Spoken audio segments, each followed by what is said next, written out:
Last episode में हमने देखा था कि एलेक्स काई के साथ एक मेडिसिन गार्डन में स्लोटोन जूतिया नाम की मेडिसिन लेने आ गया था, जिसने अपने ऊपर एक फॉर्मेशन बना रखी थी। पर एलेक्स ने बोलने वाले पत्थर की मदद से उसे तोड़ दिया था। लेकिन तभी वहां पर डाओ और यी चैन नाम के दो बंदे आ गए थे, जो एलेक्स से वहां से जाने को कह रहे थे ताकि वो स्लोटोन जूतियान उन्हें मिल जाए। लेकिन एलेक्स इसके लिए नहीं मानता और फिर उन सबके बीच फाइट होती है, जिसमें एलेक्स उन्हें हरा देता है और उनकी जान के बदले उनसे 1 साल के अंदर एक सैक्रेड मेडिसिन अरेंज करने को कहता है, जिसके लिए वो दोनों मान गए थे। इसके बाद एलेक्स ने डिसाइड करा था कि वो स्लोटोन जूतियान की मदद से अपने कल्टीवेशन को और आगे बढ़ाएगा, क्योंकि वो उस मेडिसिन की वजह से खुद को बुरी से बुरी हालत में ठीक कर सकता था। अब आगे तो एपिसोड 162 की शुरुआत में हम एलेक्स को एक जगह पर देखते हैं जहां वो खुद को बहुत तेज आग से जलाकर कल्टीवेशन कर रहा था, जिसके कारण उसका खून भी धीरे धीरे खत्म हो रहा था और उसके पास एनर्जी भी बहुत कम बची थी। तभी एलेक्स बोलता है कि मैं अब तक 900 फ्लेम्स तक की गर्मी सह सकता हूँ, पर अब एलेक्स इससे आगे कंटिन्यू नहीं कर सकता था क्योंकि उसकी हालत बहुत खराब हो चुकी थी। इसलिए वो गोल्डन फर्नेस को निकालकर स्लोटोन जूतियान को कंज्यूम करने की सोचता है ताकि वो खुद को हील कर सके। लेकिन तभी स्लोटोन जूतियान वापस गोल्डन फर्नेस में चली जाती है और एलेक्स से कहती है कि क्या तुम मुझे खाना चाहते हो। इस पे एलेक्स उससे कहता है कि मैं तुम्हें कम्प्लीटली डिस्ट्रॉय नहीं करूंगा, मुझे बस तुम्हारा एक लीफ चाहिए ताकि मैं खुद को हील कर सकूं।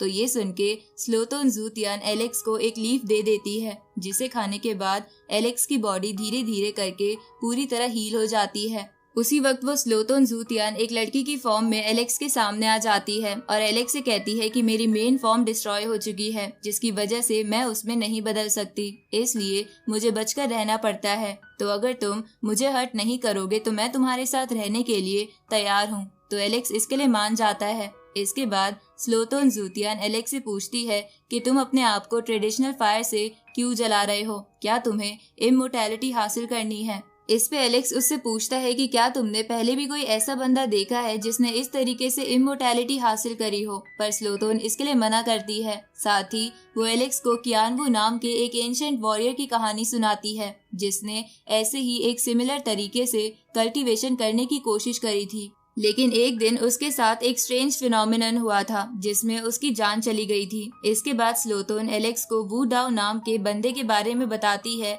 जो एंशिएंट रॉयल फैमिली का स्ट्रॉन्गेस्ट मेंबर था, जिसने थंडर की मदद से खुद को ट्रेन करा था। लेकिन एक दिन उसके साथ भी एक फिनोमिनन हुआ था जिसमें उसकी भी जान चली गई थी।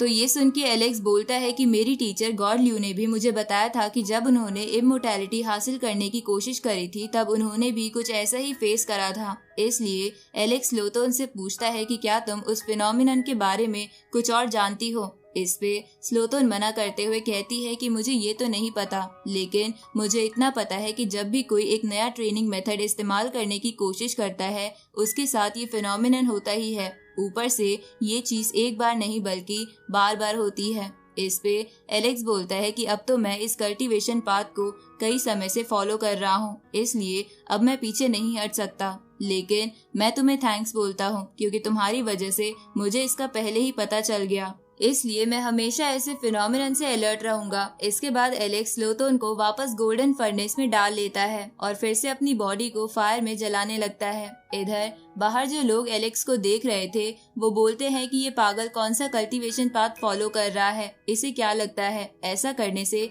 क्या ये जल्दी कल्टीवेशन कर पाएगा। इधर नेदरलैंड का वो डार्क गॉड भी बोलता है कि इस कल्टीवेशन का कोई अंत नहीं है, इसमें आज तक कोई भी पास नहीं हो पाया है। इधर एलेक्स जब कल्टीवेशन कर रहा था तब अचानक से उसके सामने एक बड़ी सी रेड आई आ जाती है जो उस पे डार्क मैजिक से अटैक करती है। लेकिन Alex emperor thunder secret art की मदद से खुद को बचा लेता है और उस रेड आई को भी स्पिरिचुअल ड्रैगन की मदद से खत्म कर देता है। पर ऐसा होते ही वहाँ पर कुछ लैंप्स आ जाते हैं, जिनके साथ वहाँ पर एक अजीब सा बंदा भी आ गया था, जिसकी पूरी बॉडी पर सिर्फ डार्क ऑरा था और उसकी आंखें भी पूरी लाल थी, जिसे देखकर ऐसा लग रहा था कि उसके लिए एलेक्स को मारने से बड़ा काम कुछ नहीं है।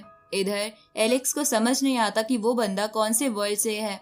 पर उसके अपना स्पेयर निकालते ही एलेक्स भी अपना वेपन बाहर निकाल लेता है और उससे बोलता है कि चाहे तुम इस वर्ल्ड से हो या किसी और से, पर मुझे कोई भी अपने ट्रेनिंग पाथ में नहीं रोक सकता। इसके बाद एलेक्स उस पे हमला कर देता है और फिर उनके बीच क्लोज रेंज फाइट होने लगती है। लेकिन तभी एलेक्स उस बंदे को पीछे धकेल देता है, जिसके बाद वो रेड आई वाला बंदा एलेक्स पर आई से अटैक करता है। लेकिन एलेक्स उसके हर अटैक से बच रहा था, साथ ही वो उसके करीब जाकर उसे कड़ी टक्कर भी दे पा रहा था। तभी एक अटैक के दौरान एलेक्स को पता चलता है कि उस रेड आई वाले बंदे की स्ट्रेंथ एलेक्स की स्ट्रेंथ के बिल्कुल बराबर है, जैसे कि वो एलेक्स ही हो पर किसी और वर्ल्ड से। इसलिए एलेक्स को लगता है कि कहीं यही तो वो स्ट्रेंज फिनोमेना नहीं है जिसके बारे में स्लोटोन उसे बता रही थी। तभी एलेक्स देखता है कि उस पर्सन की बॉडी से तो ब्लैक खून निकल रहा है। इसलिए एलेक्स समझ जाता है कि वो पर्सन बस एक जिंदा लाश है जिसे एलेक्स को मारने का काम मिला है। तभी एलेक्स उस पे वार करके उसकी स्पेयर गिरा देता है, जिसके बाद वो उसकी चेस्ट में स्पेयर घुसाने की कोशिश करता है। लेकिन अचानक से वो पर्सन गायब होके एलेक्स के पीछे आ जाता है और उसे नीचे गिरा देता है, जिसके बाद वो एक ब्लैक होल जैसी चीज बनाता है, जिसे देखकर एलेक्स उस पे अपने थंडर ड्रैगन से अटैक करता है। लेकिन वो ब्लैक होल एलेक्स के थंडर ड्रैगन को निगल जाता है। तो एलेक्स सोचता है कि ये बंदा मेरे लेवल पर होके मेरे अटैक को ब्लॉक कैसे कर पा रहा है। तभी वो बंदा ब्लैक होल से एलेक्स पर अटैक करता है, लेकिन एलेक्स सही समय पर वहां से हट जाता है, जिसके बाद एलेक्स अपने येलो थंडर बर्ड से उस बंदे को जख्मी कर देता है। लेकिन वो बंदा फिर से खड़ा होता है। तो ये देखकर एलेक्स बोलता है कि मुझे पता नहीं कि तुम ब्लैक मैजिक इस्तेमाल कर रहे हो, पर मैं आज तुम्हें खत्म करके रहूंगा। इसके बाद एलेक्स अपना थंडर ड्रैगन बाहर निकाल लेता है। तो वो बंदा भी एलेक्स के जैसा ही थंडर ड्रैगन समन कर लेता है, जिसके बाद वो दोनों एक दूसरे के ड्रैगन पर अटैक करते हैं। इधर एलेक्स सोचता है कि वो पर्सन उस ड्रैगन को समन करना कैसे जानता है। उसी वक्त एलेक्स दोनों ड्रैगन्स की बराबर की ताकत देखकर अपनी स्पेयर को अपने ड्रैगन से होते हुए उस बंदे के पेट में घुसा देता है। लेकिन उसे कुछ नहीं होता और उसके घाव भी तुरंत ही हील हो जाते हैं। ये देखकर एलेक्स को बहुत अजीब लगता है और वो सोचता है कि ये इतनी सारी टेक्निक इस्तेमाल करना कैसे जानता है। तभी एलेक्स अपने गोल्डन विंग्स बाहर निकाल लेता है। तो वो बंदा भी ऐसा ही करता है, जिसके बाद ये दोनों क्लोज रेंज फाइट करते हैं, जहां फाइट करते करते एलेक्स उससे कहता है कि तुम्हारे पास भी गोल्डन विंग्स है, लगता है तुम मेरी सारी टेक्निक्स इस्तेमाल करना जानते हो। पर देखते हैं कि आज हम दोनों में किसके पास ज्यादा स्किल्स है। अब एलेक्स उस पे अपनी स्पिरिचुअल स्वॉर्ड से अटैक करता है, पर वो बंदा अपनी स्पिरिचुअल पावर से उस अटैक को ब्लॉक कर देता है। उसी वक्त एलेक्स अपने थंडर विंग्स को भी एक्टिवेट कर देता है, जिसके कारण उसकी स्पीड बहुत ज्यादा बढ़ गई थी और इसी का फायदा उठा के एलेक्स उस बंदे पर फिर से स्पेयर का इस्तेमाल करता है। साथ ही वो उससे कहता है कि तुम मेरी स्किल्स चुरा सकते हो पर स्पीड नहीं। इधर वो बंदा मरते समय एकदम से एलेक्स के रूप में आ जाता है। ये देखकर एलेक्स को कुछ समझ नहीं आता और वो उससे पूछता है कि तुम कौन हो। तभी वो बंदा एलेक्स को एक विजन दिखाता है, जिसमें एलेक्स देखता है कि वो ब्लैक मैजिक वाला बंदा वो खुद ही है, लेकिन किसी दूसरे डायमेंशन से, और उसे किसी ने मार दिया है।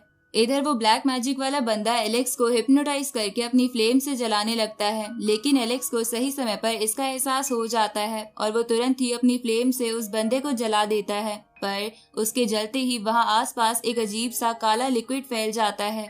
इधर एलेक्स सोचता है कि अभी अभी क्या हुआ था, क्या असलियत में वो मैं ही किसी और डायमेंशन से था। पर एलेक्स को इन बातों पर विश्वास नहीं हो रहा था, इसलिए वो वहाँ लगे उन लैंप्स को डिस्ट्रॉय कर देता है, जिसके बाद वो फिर से फायर में खुद को जलाने वाली ट्रेनिंग स्टार्ट कर देता है, जिसमें वो ब्लैक लिक्विड भी जल जाता है। आगे कुछ समय बाद एलेक्स फिर से काफी इंजर्ड हो जाता है, तो स्लोटोन अपनी मेडिसिन का इस्तेमाल करके एलेक्स को हील कर देती है, जिसके कारण अब एलेक्स डिवाइन फ्लेम लेवल के सेकंड स्टेज पर पहुंच गया था। इसके बाद एलेक्स स्लोटोन को उसकी हेल्प करने के लिए थैंक यू बोलता है। साथ ही वो उसे बताता है कि मुझे कुछ मेडिसिन की जरूरत है क्योंकि मेरी मेडिसिन खत्म हो चुकी है। इस पे स्लोटोन एलेक्स से कहती है कि मैंने सुना है कि यहाँ आसपास एक मिस्टीरियो मेडिकल गार्डन है जहाँ पर बहुत सारे सैक्रेड प्लांट्स हैं। इस पे एलेक्स स्लोटोन से पूछता है कि क्या तुम्हें उस गार्डन की एग्जैक्ट लोकेशन पता है। तो स्लोटोन कहती है कि इसका तो मुझे पता नहीं, पर मैंने इतना जरूर सुना है कि वो मेडिकल गार्डन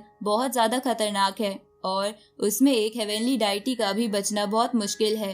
ये सुन के एलेक्स बोलता है कि कोई नहीं, उस मेडिकल गार्डन को हम बाद में ढूंढ लेंगे, लेकिन अब 1 साल बीत चुका है, इसलिए अब मुझे गुआंगमिंग सिटी में जाना होगा, जहाँ यी चैन और डाओ मेरा वेट कर रहे होंगे। अगली सुबह एलेक्स गुआंगमिंग सिटी में आ जाता है, जहाँ बोलने वाला पत्थर एलेक्स से कहता है कि ये जगह गुड्स और इन्फॉर्मेशन एक्सचेंज करने के लिए बहुत ज्यादा फेमस है, इसलिए हर सेक्ट के लोग इस जगह को ऑक्यूपाई करने के लिए अपने लोग भेजते रहते हैं और कुछ ने तो यहाँ पर अपने डोजो तक ओपन कर रखे हैं। तभी एलेक्स वहाँ एक 8 हाथ वाले बीस्ट को देखता है, जिसे देखकर एलेक्स बोलता है कि यहाँ के लोग तो बहुत अजीब है। इस पे बोलने वाला पत्थर एलेक्स को बताता है कि ये लोग इसी वर्ल्ड के रहने वाले हैं। ये सुन के एलेक्स हैरान हो जाता है और बोलने वाले पत्थर से पूछता है कि क्या सच में इस वर्ल्ड में भी लोग पहले से रहते हैं। इस पे बोलने वाला पत्थर हाँ करता है और एलेक्स को बताता है कि यहाँ पर इन अजीब लोगों के साथ कुछ स्ट्रॉन्ग पीपल भी पहले से रहते हैं, जिनसे लड़ना हमारे लिए ठीक नहीं होगा। इस पे एलेक्स बोलता है कि तुम चिंता मत करो, मैं किसी से लड़ाई करने यहाँ नहीं आया, मुझे तो बस यी चैन और डाओ को ढूंढना है।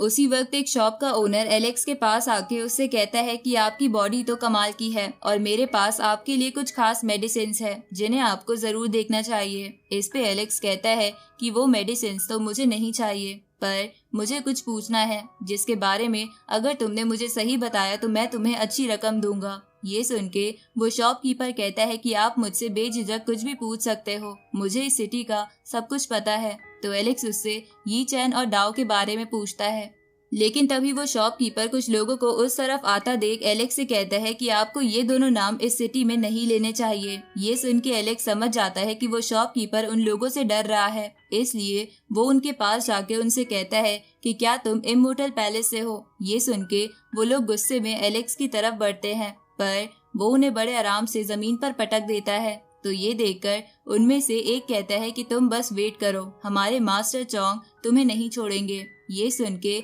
एलेक्स उसे थंडर का शॉक देकर बेहोश कर देता है, जिसके बाद वो उस शॉपकीपर से कहता है कि जब तक तुम मेरे साथ हो तुम्हें कोई कुछ नहीं कहेगा, इसलिए मुझे बताओ कि यी चैन और डाओ की क्या कहानी है। इस पे वो शॉपकीपर कहता है कि मैंने सुना है कि उन दोनों को एक लेजेंडरी होली मेडिसिन मिली थी, जिसके कारण नेदरलैंड इमोर्टल पैलेस और बाकी कुछ सेक्ट्स उन दोनों के पीछे पड़े हैं ताकि वो उनसे मेडिसिन छीन सके। ये सुन के एलेक्स गुस्से में बोलता है कि उनकी हिम्मत कैसे हुई मेरी मेडिसिन पर नजर डालने की। अब एलेक्स उस शॉपकीपर के साथ उन सभी सेक्ट के डोजो में जाकर उन्हें तबाह कर देता है और उनकी मेडिसिन भी चुरा लेता है। साथ ही अगर कोई उसके खिलाफ बोलता तो एलेक्स उसे भी मार देता है।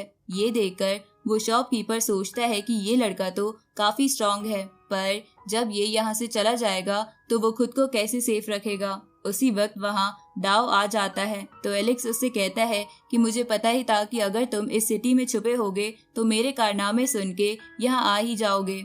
इसके बाद एलेक्स उससे यी चैन के बारे में पूछता है तो डाओ उसे बताता है कि यी चैन मेरे साथ भागने में कामयाब नहीं हो पाया और वो अभी यिनवू माउंटेन में फंसा हुआ है। ये सुन के एलेक्स डाओ के साथ यी चैन को बचाने चला जाता है और वो शॉपकीपर भी एलेक्स के पीछे जाता है और इसी के साथ ये एपिसोड यहीं खत्म होता है।